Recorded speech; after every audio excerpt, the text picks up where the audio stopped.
News First, Newsline with Faraz Shauketaly.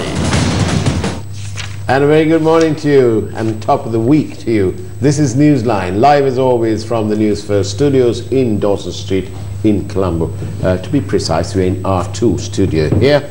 And this morning, to start the proceedings off, we have that very vociferous advocate of good governance and accountability and responsibility, if not transparency, is Mr. Wasantha Samarsinghe. Very good morning to you. Very good morning to you, Faraz. Nice to start the week with you. Yeah, thank you. But of course we have some, first of all we must say that we, our cricketers, I don't know about our politicians, but our cricketers are doing a grand job. They've won emphatically against the South Africans, and Matthews of course, and the new guy on there.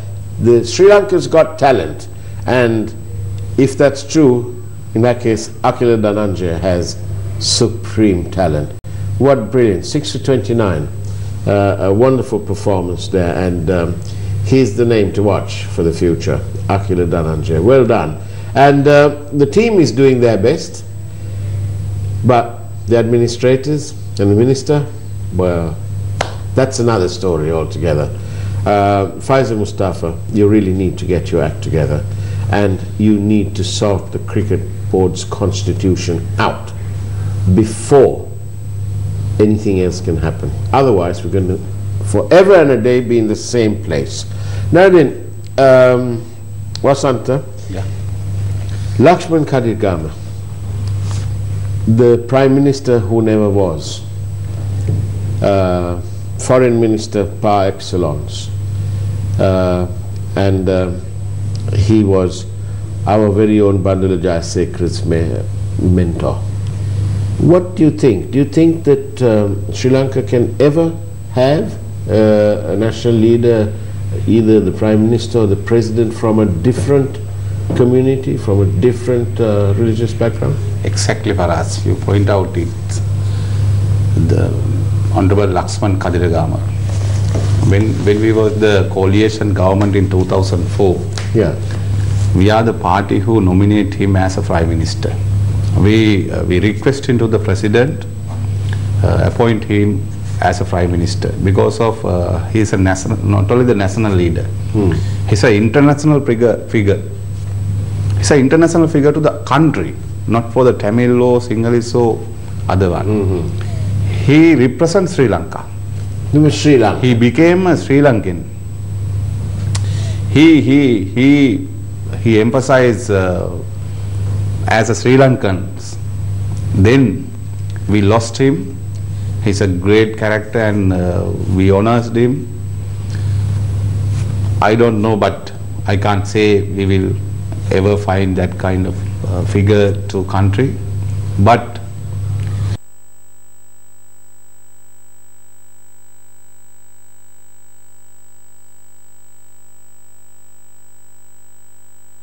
racist.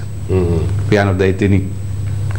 We are the country as treat all the people as a Sri Lankan, but unfortunately we couldn't do it. He was the best ambassador to highlight unity of the country. Yeah.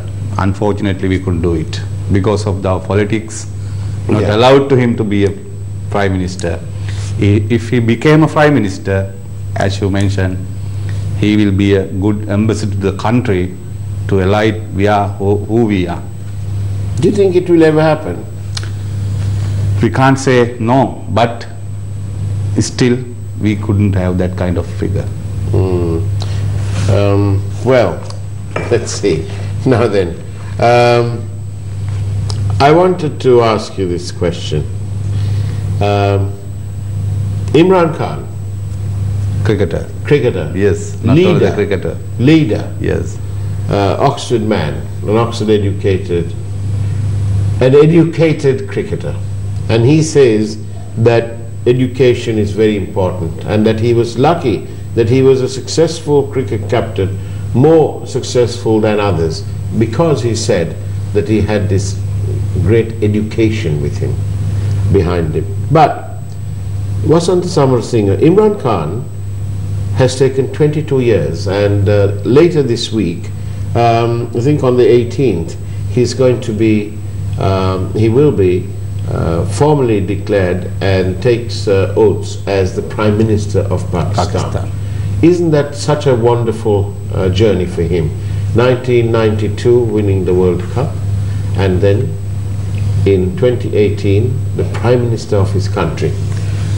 The JVP, 36 years in the business. What have you done? Why haven't you all produced a government? What's difficult about it? First of all, I would like to congratulate, and also as an educated cricketer, he become a Prime Minister of Pakistan, and we hope he will make a big changes to the Pakistan.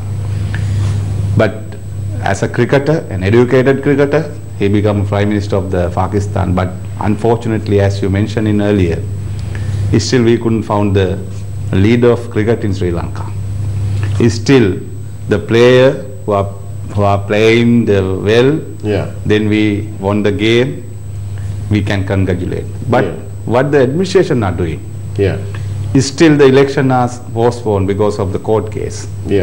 Because the constitution of cricket board, it's made for their benefit, not for the cricketers. Indeed. That means some businessmen and some some dealers, they are doing business not for the cricket.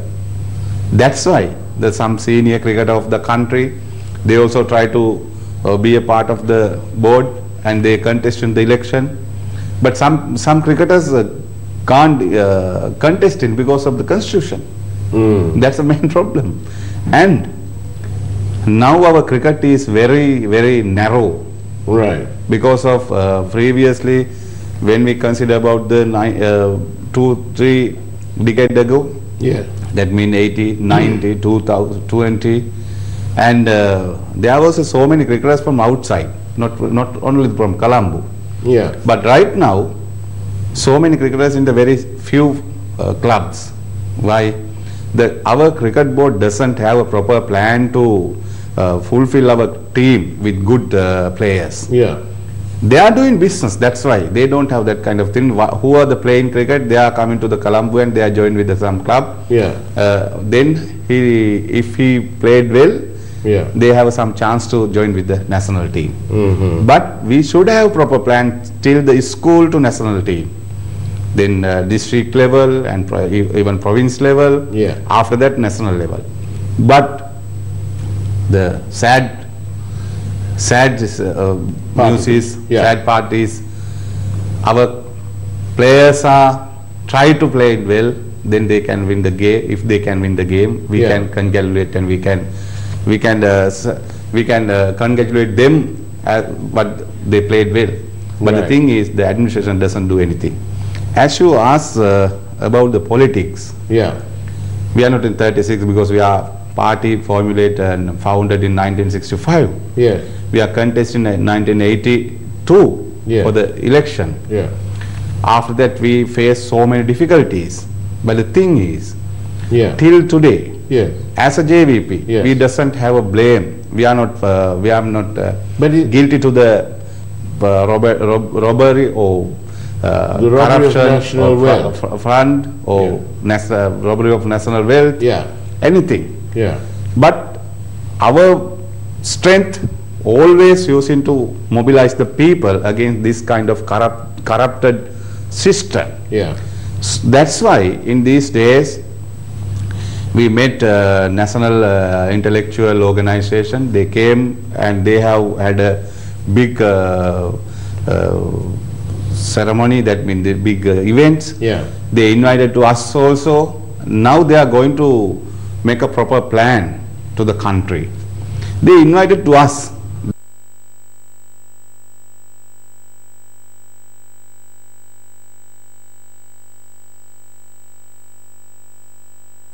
But yes, Mr. Wasantha, I know I hear what you're saying, but when now your stance against corruption and so on, and you say the JVP has never been blamed for any of these bad things, for these departures of process or conflicts of interest. None of that has afflicted the JVP.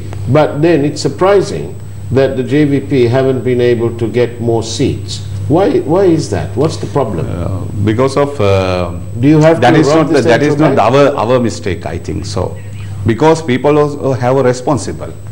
When they chose to member to parliament, you see in our parliament, I think nearly 100 members, they doesn't have enough education. They doesn't have enough education. How can they formulate the constitution and everything to the people? They doesn't have that kind of idea even. But they're only there, Wasantha, because you say you blame the people, but... Yeah, we don't blame the people, but the people have responsible powers. Yes, but then how can the people choose when the parties keep putting the same people up for re-election? They nominate them. Why don't the parties get together and say, well, look, we want clean people to be our nominees? The thing is that's why I am trying to emphasize to you, Faraz, because the people also have responsible. Parties listed to the corrupted people to the election, then people can refuse. Unfortunately, it doesn't happen. You see, we are talking about the big corruption. And Wasantha Samarsinghe, talking about this big corruption, we all thought that Bond 1 was a huge fraud. Actually, it was a big fraud. But now we find that Bond 2 is even bigger in numbers. You see, in Bond 1, 1 billion became 10 billion. Yes. 9.8% interest became 12.5, right? But in March 2016, 1 year after that first infamous bond, and even though all this sort of kalabala happened, where we had 2 COPE committees, the public were outraged, the media were outraged, nobody did anything about it. Arjuna Mahendran carried on as the governor, and in March 2016, 2 bonds. The total they wanted was 40 billion. 40,000 million. That was what they wanted. The actual take-up was 77 billion with a B. Now then, we've got a little clip. I just want to recollect. With your permission, may I please play this, this package about Bond 2, as we call it.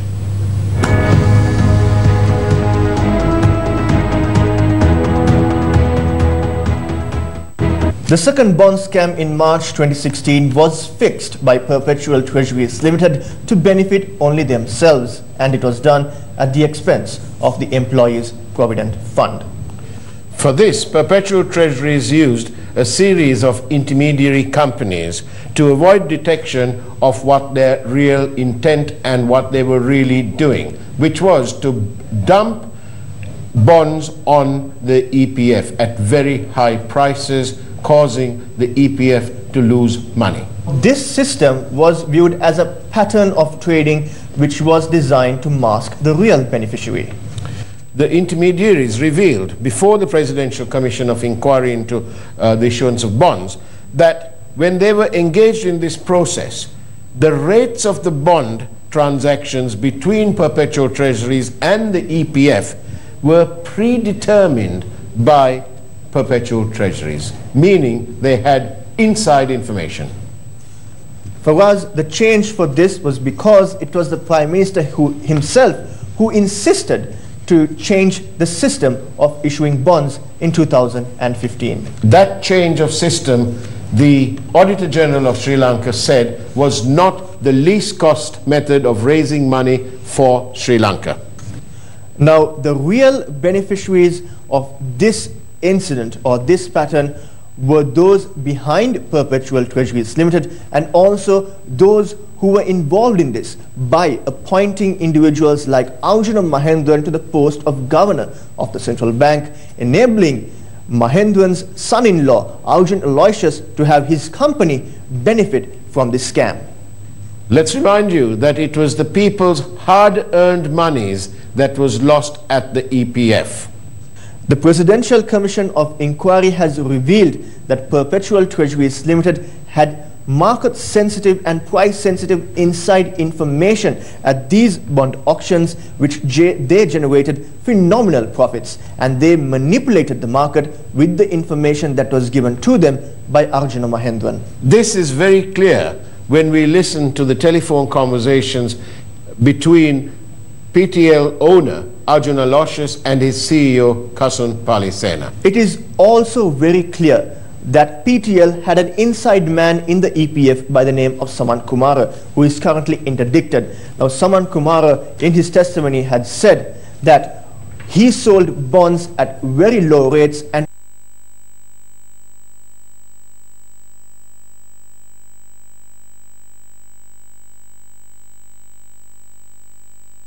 a variety of officials, including parliamentarians. The analysis on telecommunication devices done on the devices of Arjun Aloysius revealed that he was in contact with someone with the initials PM. Now, this could in fact be the initials of an individual, or it could mean the Prime Minister.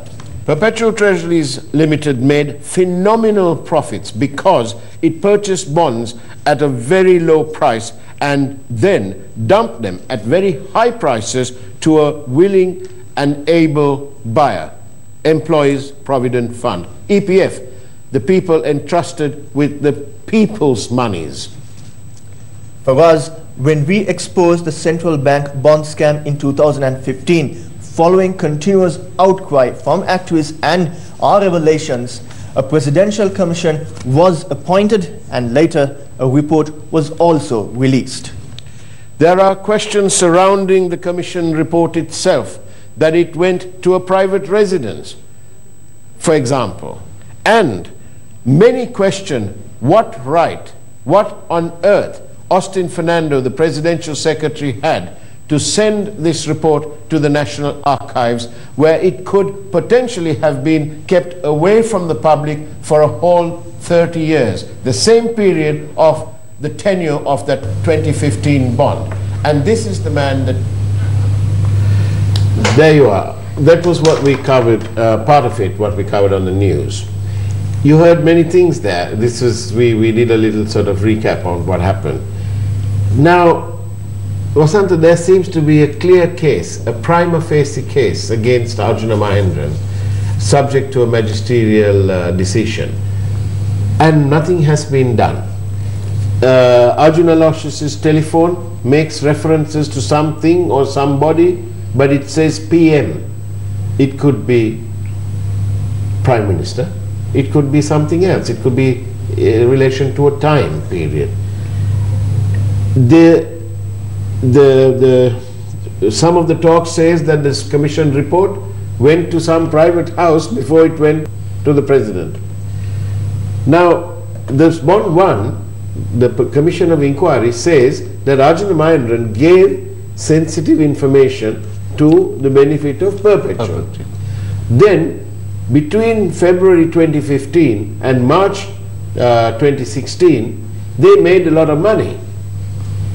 They made a lot of money. And what nobody's talking about is that they invested those monies in the new bond of March 2016, the two bonds. We call it Bond 2. Now, Wasantha, the two Supreme Court judges and a retired Deputy Auditor General are putting the blame squarely on Arjuna Mahendran, saying he gave them sensitive information. They used that to make a lot of money. Yeah. Now, isn't that a crime then? That is the proceeds, the profit of a crime. And the profit of the crime has ended up in Bond 2, and nobody is talking about Bond 2. Faraz, I think we have talked many times. Yeah. And I personally wrote to the President. Yeah. We need second commission. Yeah. Because since 2015 February, 2017 December, there was a big scam. So many details. We also have so many details. We present to the commission, first commission. But the problem is, the first commission had a mandate only 2016, 31st of March. After that, the LOCs earned more than 12 billion as a profit. So, if we are not appointed new second commission, second presidential commission, then we couldn't find that loss. We won't find that loss. So, if the president nominates second commission, we can find what are the total loss of EPF. In our expectation is more than 25 billion he earned as a profit because of this scam. That's right, and to us it sounds so simple. But sadly, with all due respect to you, Governor Indrajit Kumaraswamy, with all due respect to you, it has been, with the public, we've been waiting over 7 months for you to appoint to give the contract or the procurement of services to do a forensic audit. That has not been done. It's 7 months. Yes, of course. We are waiting still. Not only that, he personally used more than 60 million rupees. The Arjuna Mahendran used more than 60 million rupees unauthorized expenses as a governor. That also complained. Not only that, here the first presidential commission reveals so many details. The Arjuna Mahendran had connection with his son-in-law's company, and inside information he has given to him. Then, as you mentioned,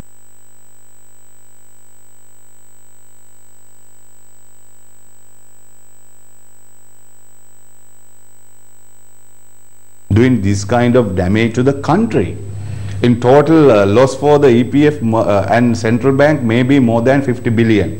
But total for the country, 9% and just 10% interest rate become 13% and 14%. But it's also loss. But Mr. Wasantha, it's absolutely disgraceful that Ranil Wickremesinghe, who was the minister in charge of the subject, who is also the Prime Minister, 4th time round, and he tells us, I'm sorry, but he tells us in Parliament a pack of lies, or he says something but he hasn't proved it so far. So, as in my mind, so far he's lying, because in Parliament he says that he changed the system because there was so much of corruption in the previous regime. Well, I'm sorry, Prime Minister, but 3.5, nearly 4 years later, you've done nothing about that.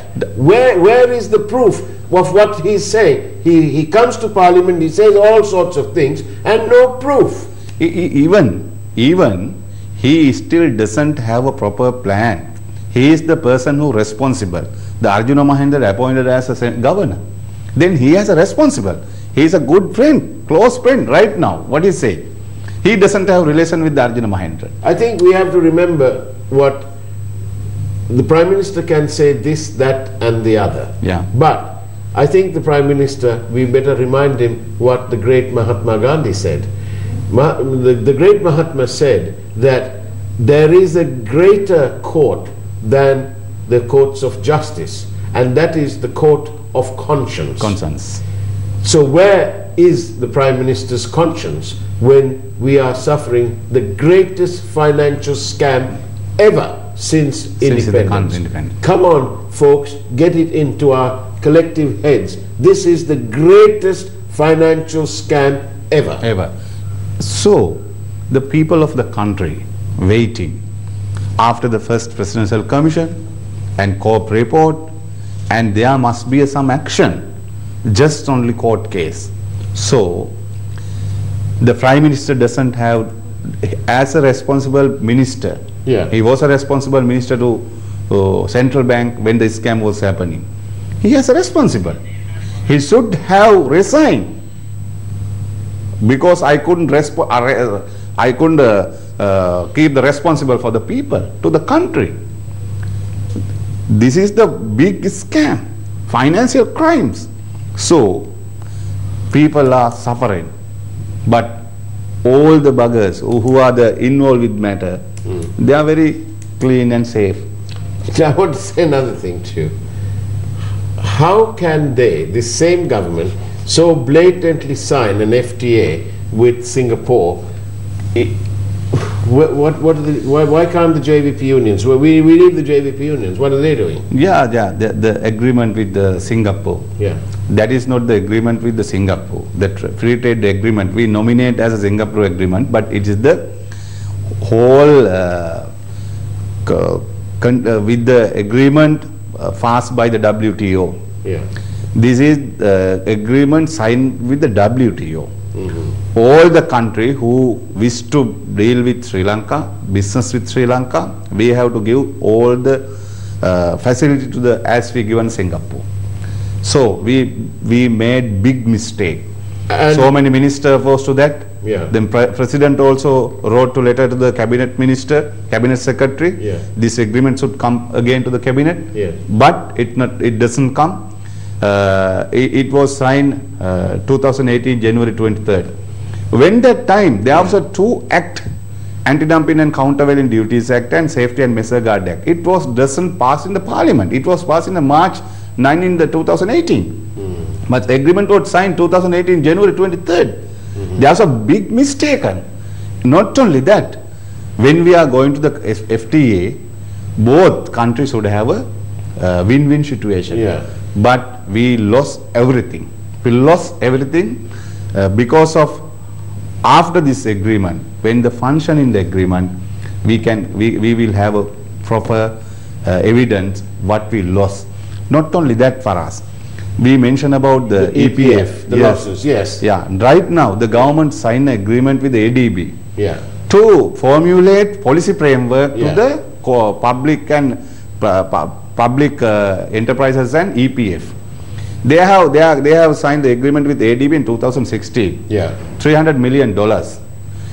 It has $250 million for the policy framework program to the EPF. What purpose? Its purpose is, this is the agreement. Yeah. They have already signed with the ADB, and ADB present this agreement to the government. Yeah. Now they propose Yeah. 40% of EPF. Yeah. It should go to the capital market. Right. For what? Yeah. Capital market means our share market. It has already not functioning well because From being the world's best performing, it was best performing in 2008 to 2012 when the President Rajapaksa's time, because of what? They have increased the investment in the capital market. But finally we lost more than 30 billion. Yeah. We went to court as a trade union. Yeah. Right now, again.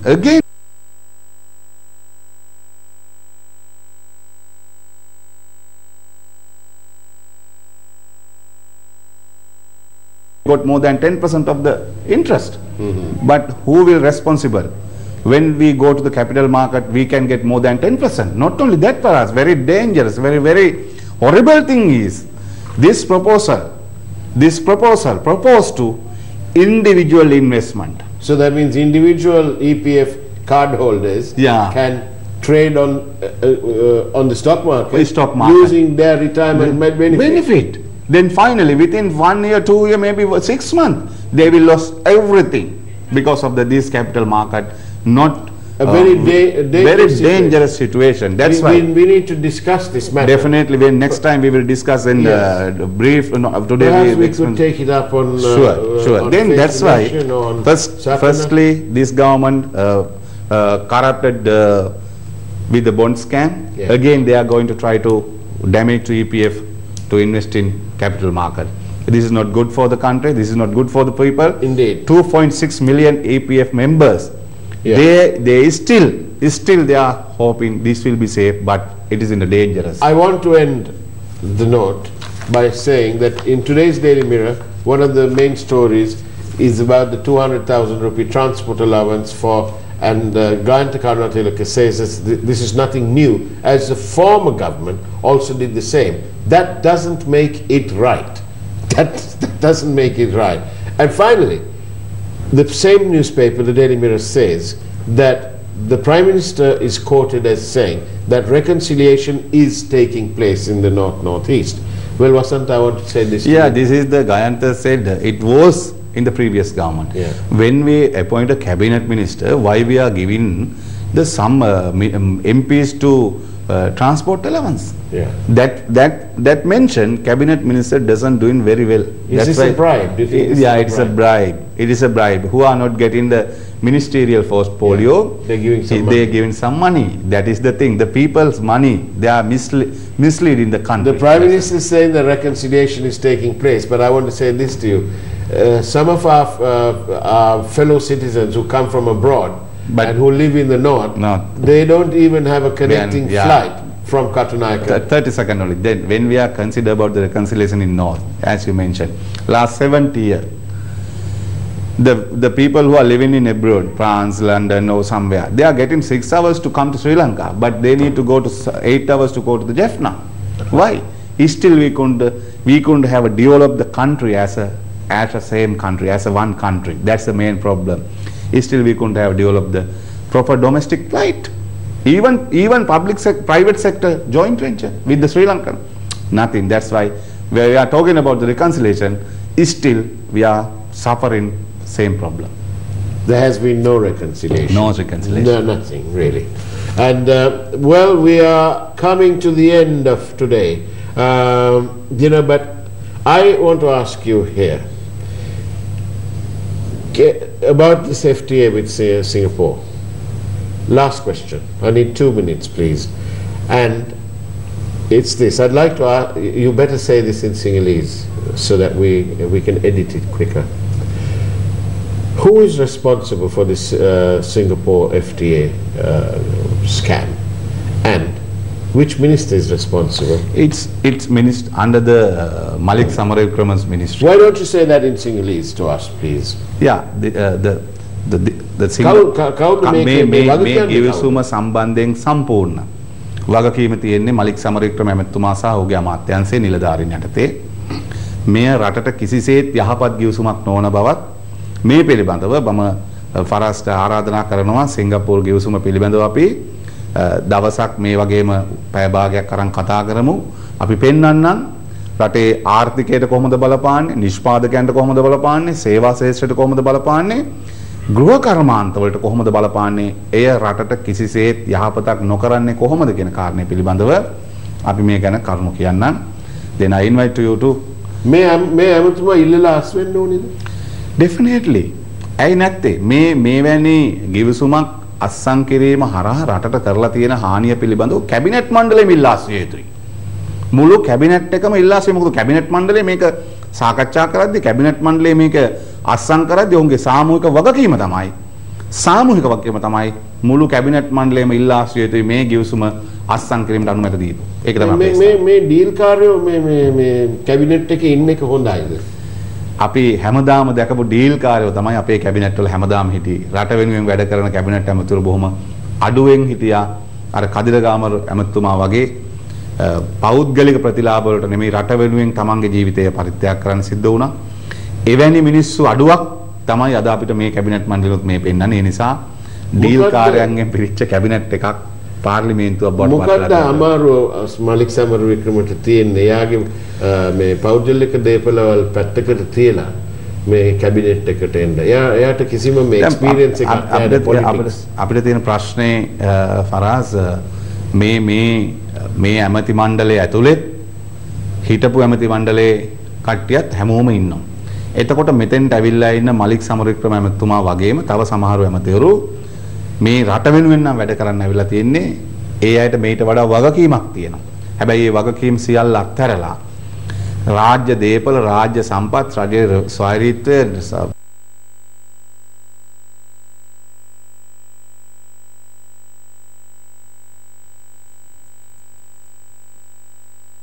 අපේ අගමැති ගැන එයා ඉල්ලලා අස් වෙන්න ඕනේද? ඔව් cabinet මණ්ඩලයෙන් කිව්වම අගමැති නැති කැබිනට් මණ්ඩලයක් නෑනේ ෆරාස්. මේ රටට කරලා තියෙන හානිය අනුව මේ ආණ්ඩුවම ගෙදර යවන්න ඕනේ. කැබිනට් මණ්ඩලය ඉල්ලා අස් වෙන්න ඕනේ Tamanට රට ගැන වගකීමක් දරන්න බැරි වුණා. ඒ නිසා අද රට දුවන්නේ මේ කැබිනට් මණ්ඩලය නිසා නෙමෙයි ෆරාස්. අද රට යන්නේ මේ රටේ ව්‍යාපාර කර්මාන්ත එදිනෙදා වැඩ කරන මිනිස්සු නිසා. ආණ්ඩුව ගන්න කිසිදු තීරණයක් නැහැ. එදිනෙදා වැඩ කරන මිනිස්සු අමාරුවේ දාන තීරණ ගන්න මේ කැබිනට් මණ්ඩලය. ඒ නිසා මේ කැබිනට් මණ්ඩලය අගමැති ප්‍රමුඛ කැබිනට් මණ්ඩලෙ ඉල්ලා සිටිනවා. බැනුම් කර සම්බන්ධව ප්‍රයිම් මිනිස්ටර් ඉල්ලාස් වෙන්න ඕනේ. නැත්නම් ඉතින් කවුද ඔහුනේ වග කියවුත්තා මහ බැංකුවේ අධිපති හැටියට මහ බැංකුවේ අධිපති පත් කරන්න යාළුවෙක් ගෙනල්ලා සිංගප්පූරු පුරවැසියෙක් ගෙනල්ලා අස්සම් කරා.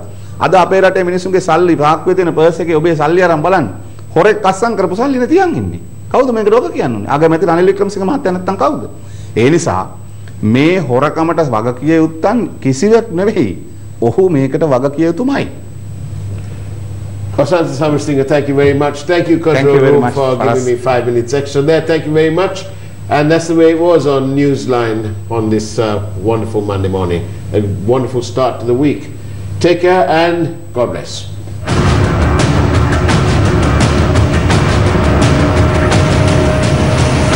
Newsfirst, Newsline with Faraz Shauketaly.